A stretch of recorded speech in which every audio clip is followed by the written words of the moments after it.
Hi, everybody. It's Belinda Medlyn here. Thanks, Anthony, for letting me share my opinions with you today. I've got two sections to this talk. The first bit is about some of the lessons that we learnt from the face model data into comparison projects over the years. And the second bit is some thoughts that have been generated from the current project that we have, which is trying to develop a dynamic vegetation model for Australia. So first part, the face model data synthesis project started in about 2008 when we started looking at the data from the Oak Ridge and Duke face experiments, and with the aim of trying to constrain a bunch of models with the data from those experiments. This process was really successful. We learned a lot about the models by comparing them with the data. And I think that there are a number of lessons from the style that we went about this project that can be applied to pretty much any manipulative experiment.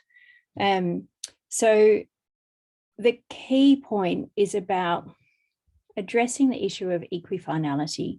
So most of the models were able to predict NPP for most experiments to some degree of accuracy. But the problem is that they arrived at that prediction in very different ways. So we couldn't go away being confident that the models were doing the right thing. So what we did instead was to break each model prediction down into the key mechanisms that went into that prediction. So for example, for ANPP, we break it down into above ground allocation, carbon use efficiency, photosynthesis per unit leaf area unstressed, the stress effect on photosynthesis, the peak leaf area and the leaf area duration. This actually comes from a different model data into comparison with the prairie heating and CO2 enrichment experiment, but similar principle. What we found when we broke down the predictions of above ground NPP into different components across a suite of models, the models were arriving at similar answers, but for very different reasons, implying that the uncertainty is much larger than we would like to think, but also helping us to target the sorts of measurements that we need to constrain the models. So a key outcome from this approach to model data into comparison has really been targeting major areas of uncertainty across the models. So this figure from the 2015 Nature Climate Change paper summarized what we found when we looked at the Duke and Oak Ridge experiments. There were a set of assumptions that we could constrain with data from those experiments. Some of them enabled us to say this model was better than those models. Some of them enabled us to say none of these models is actually doing the right thing and we need to come up with a new approach to modeling whichever process it was. So the green ones here are the things where we were able to tell which model was doing better than others. The red ones are the ones where we identified the fact that none of the models had assumptions that really captured the data. The yellow ones are ones where the CO2 experiments didn't actually help us to distinguish among the model assumptions. And they were really interesting because they suggested to us that we needed to look beyond the CO2 manipulation experiments to help discriminate against the models. So an example here is about the model sensitivity of canopy transpiration to stomatal conductance, which was a major area of disagreement among the models, but not something that you can constrain with a face experiment. Instead, my great colleague Martin DeCow has spent a lot of time looking at the eddy covariance data, trying to constrain that assumption with measurements of latent heat flux instead. So we should be open to the idea that one experiment or one style of experiment isn't all we need, but there are different complementary types of experiments that can help us to reduce uncertainty across our models. Another really important point that came out of this whole exercise was the need to do the model intercomparison before the experiment finished. So with Duke and Oak Ridge, we were looking at data and testing our models against the data after the last measurements had been taken. And there was no opportunity to target the measurements or the design of the experiment to the disagreements among the models. So we did something quite different with the UKFace experiment, which started in 2012. We were able to get a group of modelers together right at the outset and run several models to identify the critical uncertainties that we were hoping that this experiment would resolve. So what you can see here is 7 models applied in advance of the experiment, predicting extremely different responses of NPP to CO2. And we were able to understand by probing those models why they were making different predictions. And really it came down to different theories being embedded in the different models for how the CO2 and nutrient interaction works. And that was really helpful because it helped us to say to the experimentalists, okay, these are the sets of hypotheses that we have to deal with. We need data to help us constrain and discriminate amongst these hypotheses. And so we've been able to do that. There was a paper that was published in 2020 led by Mingkai Zhang that looked at the carbon balance of the experiment. There's another one that's in prep at the moment looking at the phosphorus balance of the experiment. And together those papers have really allowed us to work out that actually none of the models that we used at the start of the experiment was representing the CO2 by phosphorus interaction correctly. We ended up determining that the plants in this experiment took up extra carbon, didn't grow any faster. What they did with the extra carbon was to send it below ground and use it to help try and take up extra nutrients, but they were being outcompeted by the soil microbes. So now we have a second part of the model intercomparison and the experiment. So in the experiment, we aim to fertilize with phosphorus to check our understanding of these processes. We are running a second model intercomparison to help guide that fertilization experiment, but also to help adopt the data from the existing experiment into the models. There's a much more models that have been developed since we ran that first model intercomparison. So we're now looking at quite a different set of models with new representations of processes, but we have now a wealth of data against which to help us discriminate amongst those models. So some key lessons from the FACE model data synthesis projects over the last 10, 15 years. One is that the assumption-centered approach has been really valuable. It's helped us to identify where the key uncertainties lie among the models and what sorts of data can help to constrain or discriminate amongst different assumptions. It's been really important in the experiments to measure many different components of the ecosystem. So with the UKFace experiment, for example, we were able to constrain the full carbon budget by a set of measurements that really pinned down all the different components of where carbon was going. And that's been really valuable. Another point is that it can be really valuable to think about complementary studies to constrain additional mechanisms. No one experiment is going to constrain all the mechanisms in a model. So we may need to be creative about the types of data that we look at to help us distinguish amongst the models. And the final really important point from this section is that model intercomparison before and during experiments really helps to identify the competing hypotheses, and to design measurement and experimental campaigns that can help us to improve our capacity to predict ecosystem response to change. So whole bunch of lessons that have come out of the CO2 and nutrient cycling work that we've done. And that remains a key uncertainty in the models, and hence why we're still continuing to work on a new model intercomparison and fertilization of a face experiment. But at the same time, I think we're all aware that stuff is happening around us. And we need our models to start looking at some of these other impacts of climate change, which are starting to become more and more important. So here in Australia, we're getting pretty sick of the word unprecedented. In the last 3 years, we've had unprecedented droughts, we've had unprecedented fires, unprecedented floods twice over. And so what we're really starting to see is very significant impacts on vegetation at the landscape scale from some of these events. And so it is a concern that the models don't really seem to be predicting or coping with these extreme events. If we look at species distribution models for Australia, they do predict really quite large shifts in vegetation or in species distributions across the continent.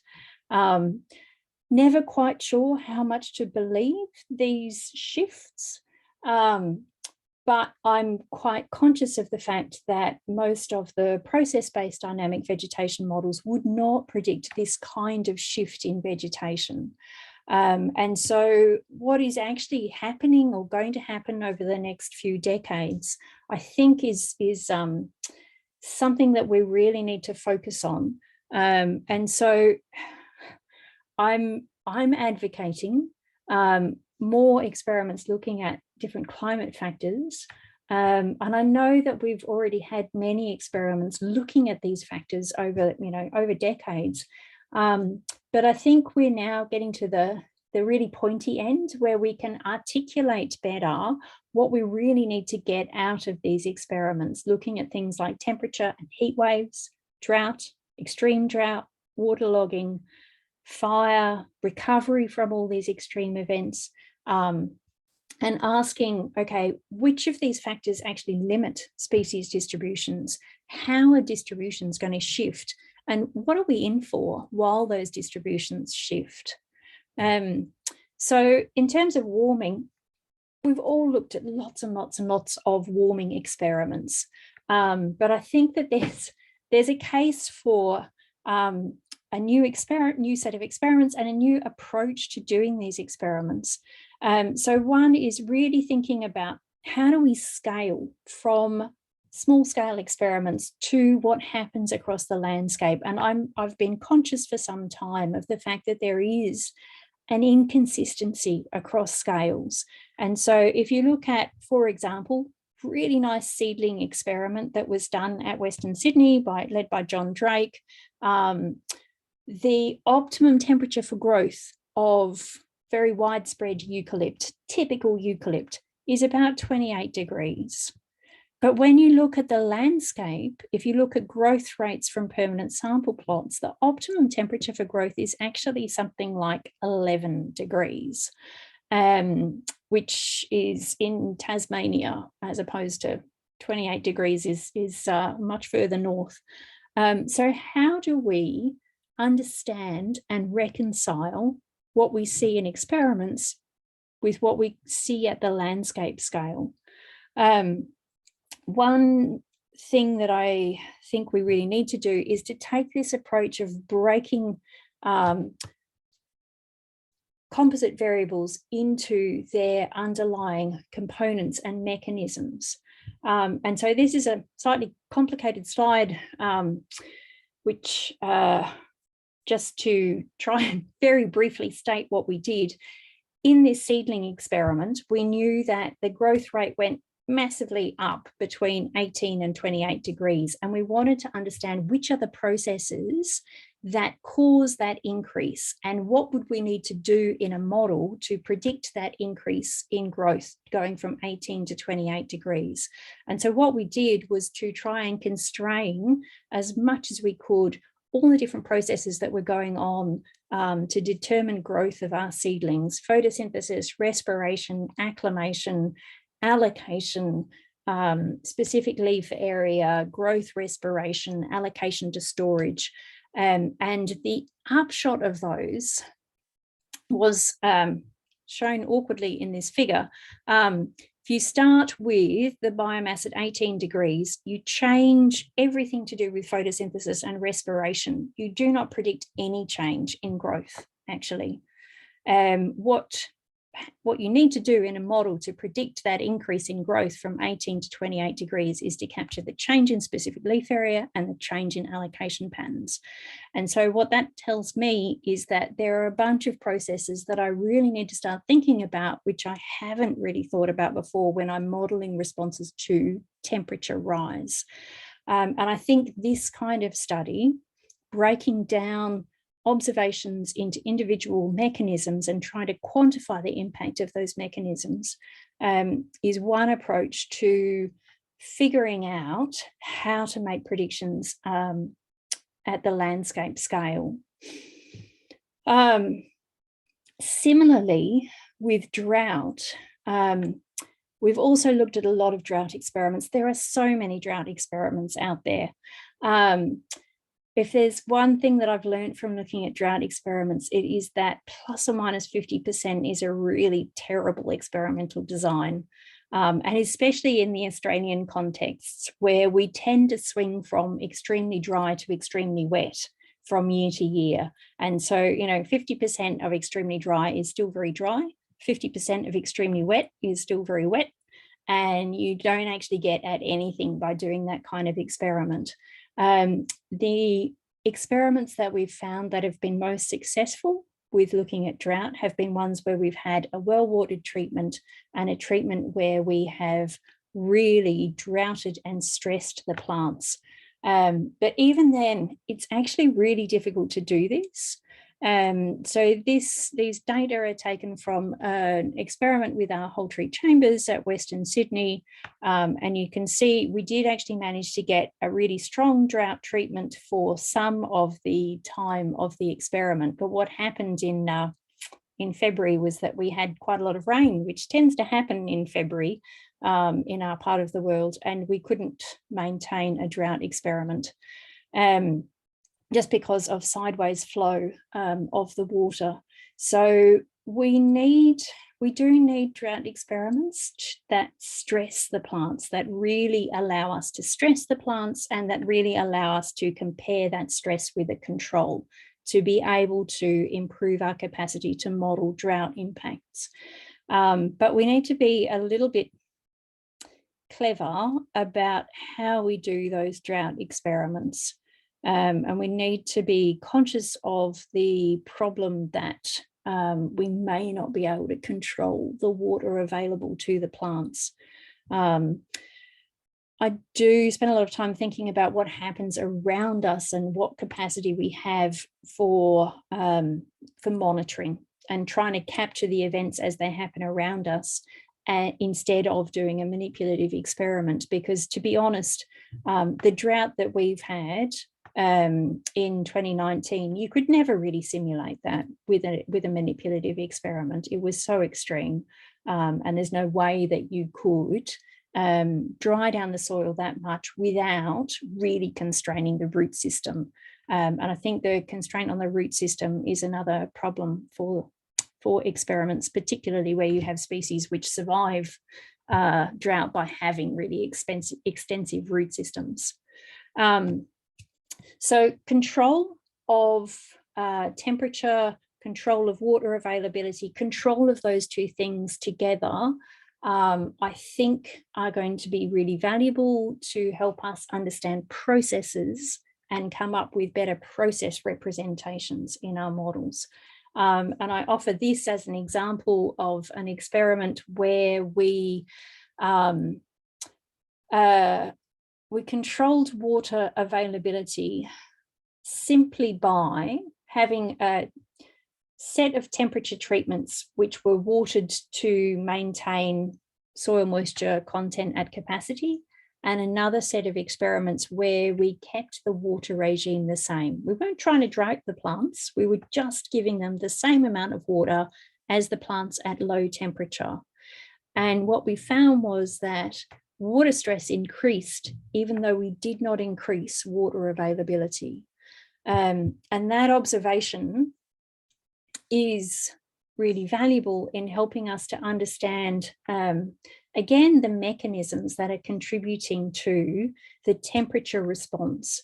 So the temperature response isn't just about what happens when you warm a plant, it is also about what happens when you increase the evaporative demand. So really what I'm advocating again is that we do need to keep looking at temperature and drought, but we need to do it in a more controlled fashion, and we need to do it in a way that allows us to constrain models. Extremes, as I mentioned earlier, are going to be really important because they will help us to understand constraints on distribution of different species. So there's a number of groups at the moment who are trying to predict mortality from the perspective of water potential and hydraulic constraints. And so this is just a couple of plots taken from a paper that's in Press, led by Nate McDowell, with data from the drought mortality event observed in Switzerland by Arend et al. What I took away from this comparison was that we're still some way away from being able to predict water potentials under drought and the lead up to drought mortality. And specifically what I see here is the leaf water potential in the models being much more variable than is measured, but we don't really know if it's because the measurements are too sparse, and so or whether the models are really overly variable. So we clearly need better data on leaf water potential, and I'm so excited to see the water potential synthesis coming up. Recovery is another really critical process that I think we need to capture, and we don't really know how to do it yet. And so we've observed this following the severe drought and fires that we had, that some trees have come back really well, other trees really haven't managed to come back at all. And so being able to predict recovery, studying recovery and developing ways to predict that, I think is a major knowledge gap that we need to address in the near future. I'm also really thinking about species differences and how am I going to capture species differences. So here you have two species growing in our common garden on Sydney campus, really exposed to the same drought and heat and waterlogging conditions. And you can see the ones on the left really growing like the blazes, and the ones on the right absolutely not being able to cope. And yet the ones on the right have photosynthetic rates and stomatal conductance that were higher, if anything, in the initial stages of plant growth than the ones on the left. And so I know that it is going to be very difficult for my models to capture this species difference. And so I think that understanding and constraining species differences and using those differences to help us predict changes to distributions is a major need in future. And I offer one last example of shifting distributions. This is grasses, not trees. So on the left, you have what LPJ Guess does for Australia. That's leaf area index being plotted there. The yellower, the higher the LAI. And what you can see there is like a line across the middle of the continent. That's where the C4 grasses stop. And they stop because of a bioclimatic limit to do with temperature. So the C4 grasses don't occur below a certain temperature. And so as you warm, you get more C4 grasses coming south. Now, interestingly enough, remote sensing data suggests that C4 grasses have actually moved south quite significantly between 2003 and 2017. So on the right here, you see some work just published by Cha-Ying Ji, looking at C3 and C4 distributions on the east coast of Australia, and you can see them coming south, but they're coming south for a very different reason. It's not about temperature, it is about a shift to rainfall patterns. So this remote sensing work has really shown up the dependence of these grasses on the timing of rainfall as opposed to temperature, which also helps us to understand what we're going to need to do to improve the predictions of the changes in distributions over time. So lots of work to be done. Some quick takeaways. I think that we're certainly not done with looking at temperature, drought, fire, recovery. Understanding how they constrain distributions is going to be a really critical point. I do think that we are going to see really significant shifts in vegetation over the next few decades. I don't know that our models are up to the job of predicting them just yet. And so what I'm really interested is in experiments that help us explain what we see at the landscape scale, and landscape evaluations that help us detect change in conjunction with model predictions. So that is what my group will be working on as we develop our Dynamics of Australian Vegetation model, the DAVE model. Just introducing you here. Hopefully you'll get to meet many of these guys over the coming years. Thanks.